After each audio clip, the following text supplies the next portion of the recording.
For centuries, there's been this deep, nagging contradiction right at the heart of Western religion, a real conflict between the God of the Old Testament and the Father that Jesus actually described. Today, we're going to pull back the curtain on one of the most provocative and maybe mind-blowing explanations ever offered. So, let's just get right to it. This is the central question, isn't it? How can the same divine being be responsible for both unimaginable fury and unconditional love? It's a paradox that has tied believers in knots for thousands of years. And when you put them side by side, it's just stark. On one side, you have a deity who burns cities to the ground and demands blood. On the other, a father who takes the time to dress the lilies in a field and throws a party for his lost son. These two figures don't just feel different, they seem like they're from completely different universes. Okay, let's dive into our first section here, a tale of two gods. And look, this isn't some new age debate we just cooked up. This is an ancient mystery. It's a question that seriously challenges the foundation of what so many of us were taught to believe. Think about it. For a lot of us, this was the narrative we grew up with, right? A god on a distant throne, a cosmic king demanding absolute obedience. The story was that you were born broken, a sinner, and your only hope was to basically submit your soul to this powerful, jealous, and kind of terrifying being. So now, let's get into the real evidence, the actual words of Jesus. Because as you're about to see, what he didn't say is every bit as revealing as what he did, maybe even more so. 0, not once, nada. That is the number of times Jesus ever used the name Yahweh. Now, in a culture where that name was absolutely central to all worship, Jesus never used it to refer to the Father he was talking about. This wasn't an accident. This was a stunning and totally deliberate omission. So what did he say instead? Well, he used theos, which is the Greek word for the creator, the source of everything. He used pater, which just means father. And most telling of all, he used Abba, a word so personal, so intimate, it's way closer to calling out dad than it is to your majesty or king. This was a radical shift in how to even think about God. And listen, this wasn't just him offering a gentle update to the old system. This was a controlled demolition. Every single time Jesus said, "You have heard it said, but I say to you," he wasn't just tweaking the law. He was taking a sledgehammer to it, replacing a code of pure vengeance with a radical principle of compassion. And what's wild is that the early church seemed to get this. At the Council of Jerusalem, they made a huge decision. This new faith would not be built on the old laws of Yahweh. The Apostle Paul even talks about the cancellation of that old code. The message couldn't have been clearer. A serious departure was being made from the God of the Old Testament. All right, this brings us to a really fascinating, almost mystical idea about that very name Jesus avoided. What if the name YHWH itself was completely misunderstood? What if its true meaning was actually stolen and twisted into something else entirely?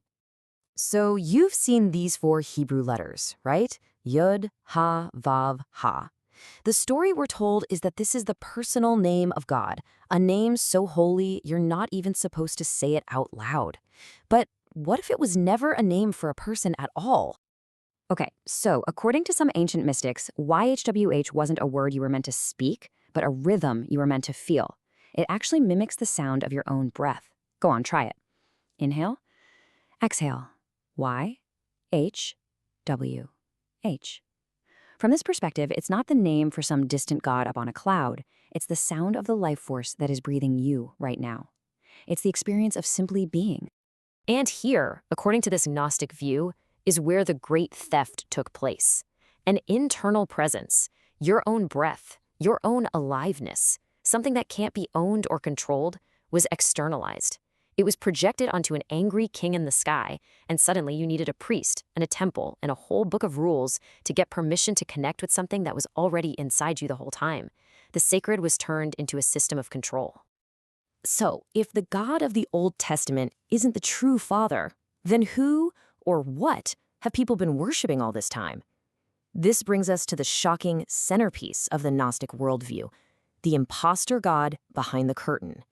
This is a direct declaration found in ancient Gnostic texts.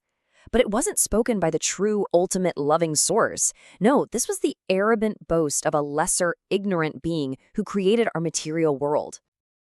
The Gnostics had a name for this being, the Demiurge, or sometimes Yaldabaoth. And he wasn't really evil in the way we think of it.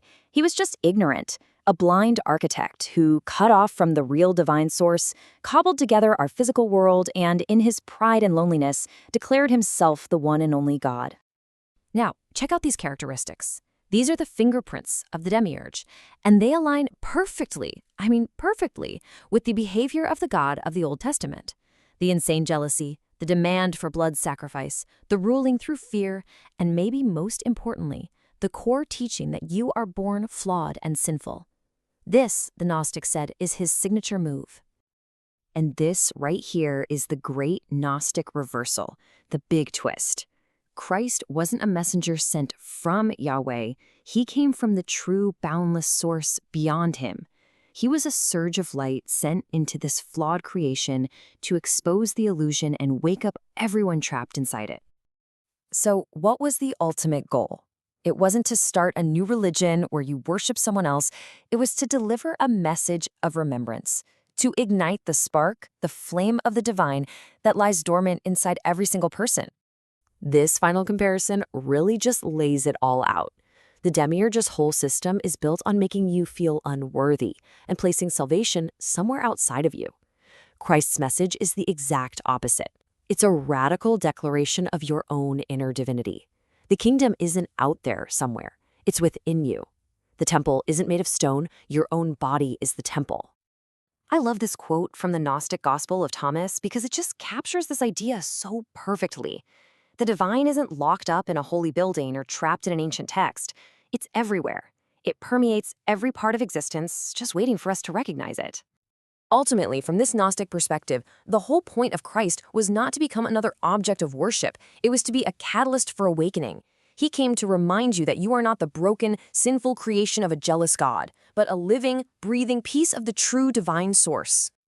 And that leaves us with a final and honestly a vital question. This isn't really about ancient history or some obscure theology. This is personal. It's for right now. If the whole point was to light a fire of remembrance inside of you, well, the real work begins after the spark. How do you tend to that flame? How do you keep it lit?